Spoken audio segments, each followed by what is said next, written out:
Baik, selamat datang di Shema Channel. Jangan lupa subscribe, like, share, dan komen untuk channel ini ya. Pada kesempatan kali ini saya akan membahas tentang konsep dasar penelitian ya. Konsep dasar penelitian ini memang bermanfaat untuk kita semua, terutama bagi para mahasiswa yang akan menyelesaikan studi untuk mengerjakan tugas akhir biasanya. Tapi tidak terbatas di situ saja, untuk semua kalangan penelitian ini, konsep dasar penelitian ini memang harus dipahami. Baik, tujuan dari mempelajari MP atau MR. MP itu adalah metodologi penelitian atau MR, method research ya. Yang pertama adalah jangka pendek. Jangka pendek ya dapat kita ketahui semua bahwa dapat menyusun karya ilmiah berupa skripsi, tesis ataupun disertasi. Untuk skripsi ini untuk kalangan mahasiswa strata 1 atau S1, tesis untuk S2, disertasi untuk S3. Sedangkan tujuan jangka panjangnya yaitu mempunyai pola berpikir ilmiah dan mekanisme kerja yang sistematis berdasarkan logika dan fakta yang ada. Terus terjadinya penelitian itu dari mana sih asal muasalnya? Yaitu yang pertama dari rasa ingin tahu manusia. Rasa ingin tahu manusia, maka setelah ingin tahu timbullah pertanyaan-pertanyaan ya, timbul pertanyaan-pertanyaan. Selanjutnya setelah pertanyaan itu akhirnya timbullah jawaban. Terus setelah jawaban ada, maka muncul pengetahuan yang benar atau kebenaran. Kita masih membahas tentang konsep dasar dari penelitian itu sendiri. Kemudian selanjutnya ada bagaimana memperoleh kebenaran ya. Untuk memperoleh kebenaran dapat dilakukan penelitian dengan dua cara, yaitu non ilmiah dan ilmiah. Non ilmiah itu apa? Yaitu penelitian yang dilakukan dengan cara tidak sistematis dan tidak terkontrol. Contohnya penemuan-penemuan secara kebetulan, akal sehat atau common sense, intuitif, coba-coba atau trial and error, kewibawaan dan spekulatif ya. Jadi walaupun itu sebuah kebetulan atau hanya coba-coba, itu sebenarnya juga penelitian. Hanya saja ya untuk memperoleh kebenaran itu dinamakan penelitian non ilmiah ya. Kalau kita sudah memahami penelitian non ilmiah, kita lanjut ke penelitian ilmiah ya. Ilmiah itu adalah penelitian yang dilakukan kebalikannya tadi, yaitu secara sistematis dan terkontrol ya. Misalnya adalah yang paling mudah kita jumpai di kehidupan kita sehari-hari adalah penemuan obat-obatan, buah-buahan yang tanpa biji misalnya. Banyak sekali contoh-contoh ya yang dilakukan berdasarkan eksperimen-eksperimen. Tentu untuk penelitian ilmiah ini tidak hanya di dunia kesehatan saja, di dunia pendidikan, di dunia teknik, di dunia misalnya dunia sipil dan sebagainya, itu ada semua ya.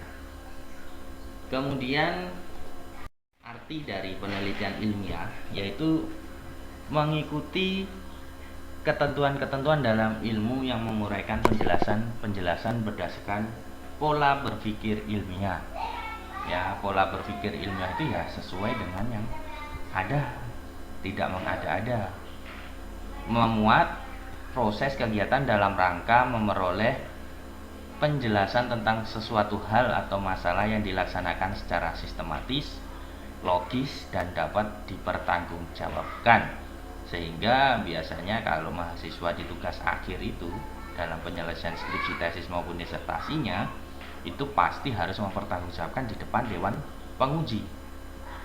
Kemudian dapat dilakukan pengujian kebenaran terbuka untuk diuji dengan fakta yang ada, ya, seperti itu. Yang kita bahas adalah apa sih cara berpikir ilmiah itu. Cara berpikir ilmiah itu yaitu menganalisis suatu masalah sebagai proses, ya. Jadi masalah itu bukan sebagai beban kita, tapi sebagai proses di mana kita harus menemukan solusinya, menentukan solusinya, dan melihat nanti bagaimana nanti proses itu bisa menyelesaikan suatu masalah. Kemudian menguji anggapan secara objektif. Ya, maksudnya di sini kalau anggapan-anggapan itu jangan sampai kita menguji secara subjektif. Ya, bisa nanti berdasarkan perasaan dan sebagainya. Objektif, harus berdasarkan fakta yang ada. Selanjutnya memungkinkan membuat pendugaan atau prediksi untuk waktu yang akan datang. Ya, membuat pendugaan atau prediksi itu ya nanti setelah kita menemukan masalah dan solusinya, kira-kira nanti ketika selesai atau proses ini selesai seperti apa hasilnya, solusi itu berhasil atau tidak. Ya, kita setidaknya sudah tahu prediksi kita nanti. Kalau memang berhasil ya kita lanjutkan, seperti itu. Ini biasanya kalau dalam penelitian itu erat dinamakan dengan nama hipotesis. Selanjutnya adalah syarat dari penelitian ilmiah. Syarat dari penelitian ilmiah itu ya jelas harus sistematis, terukur, ya. Sudah ada formatnya. Jadi bukan sembarang kita membuat tulisan, ya, harus sistematis. Kemudian kontrol. Kontrol itu apa? Ya, harus dapat diuji kebenarannya.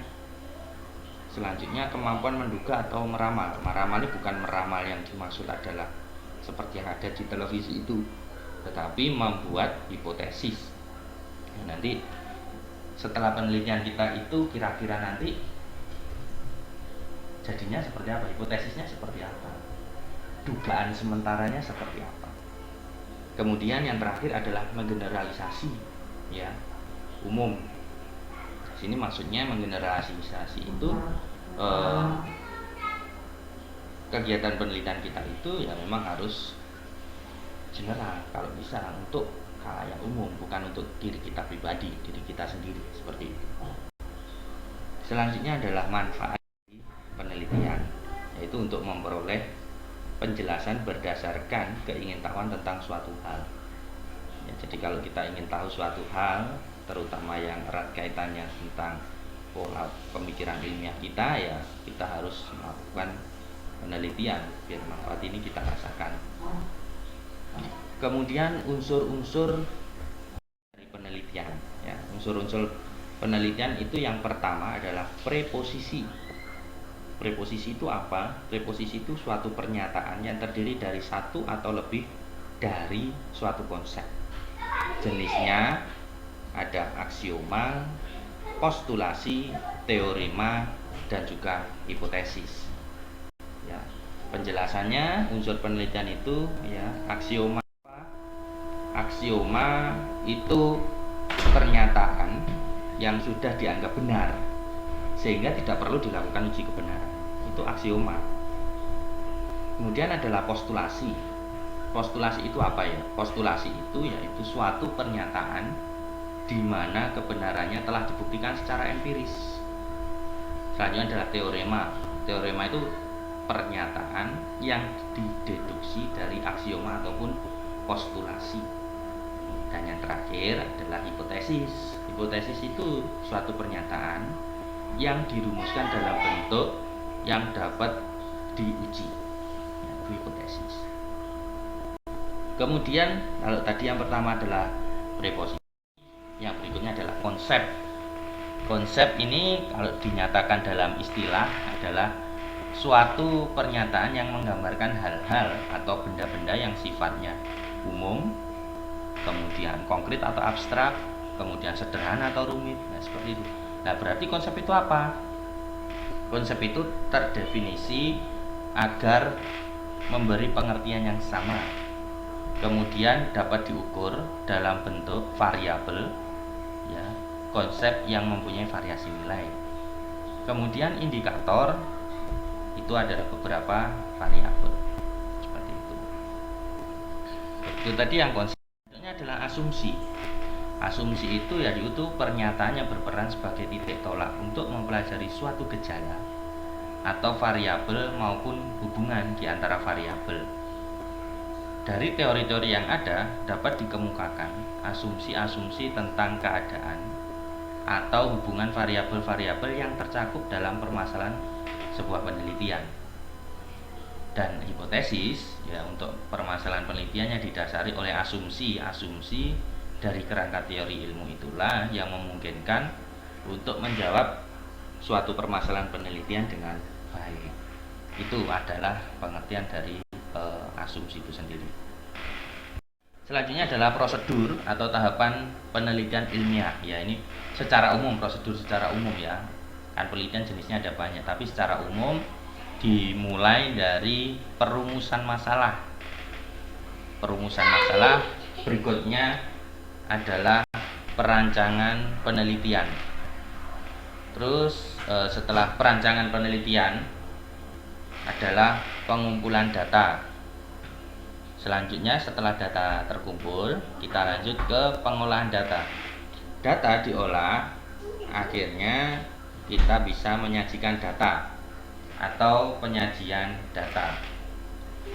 Kemudian analisis data. Setelah data kita analisis, maka kita baru bisa membuat laporan penelitian. Seperti itu. Ini prosedur atau tahapan penelitian ilmiah secara umum. Ya, tentu untuk prosedur atau tahapan penelitian itu masing-masing penelitian memiliki karakteristik masing-masing, ya, entah itu penelitian kualitatif, kuantitatif, R&D atau pengembangan, dan seterusnya. Jadi penelitian prosedur ini secara umum, ya, saya garis bawah ini secara umum. Kemudian selanjutnya saya sedikit bahas tentang perancangan penelitian, yaitu yang pertama kita harus membuat perencanaan. Ini juga secara umum, ya. Selanjutnya kajian teoritis, sampling design, kuesioner design, kerja lapang, editing atau coding. Ya, khusus untuk coding ini tidak untuk semua, ya. Jadi ada beberapa yang membutuhkan coding, sedangkan beberapa penelitian juga tidak perlu. Kemudian analisis dan laporan. Nah, garis besar proses penelitian, ya, itu dimulai dari adanya suatu masalah, timbulnya pertanyaan penelitian. Masalah itu akhirnya kita telaah teoritis yang menghasilkan hipotesis atau dugaan sementara. Kemudian masalah itu juga kita harus lakukan pengujian fakta. Nah, setelah itu muncullah hasil. Dari tadi hasil dan hipotesis, maka kita komparatifkan akan ada atau timbul suatu kesimpulan. Kesimpulan menjawab dari suatu masalah atau pertanyaan penelitian. Kemudian pendekatan dalam penelitian ilmiah atau paradigma, yaitu pendekatannya seperti apa, ya, landasan teori. Itu kajian teori atau kerangka pemikiran yang digunakan dalam penelitian tersebut. Kemudian setelah landasan teorinya kita kuat, kita masuk ke metodologi penelitian. Ya, jadi dua aspek ini yang dibutuhkan dalam pendekatan dalam penelitian ilmiah. Ya, nanti setelah ini akan saya bahas tentang metodologi penelitian. Jadi sekian untuk konsep dasar penelitian. Terima kasih, selamat beraktivitas. Kita jumpa pada sesi berikutnya.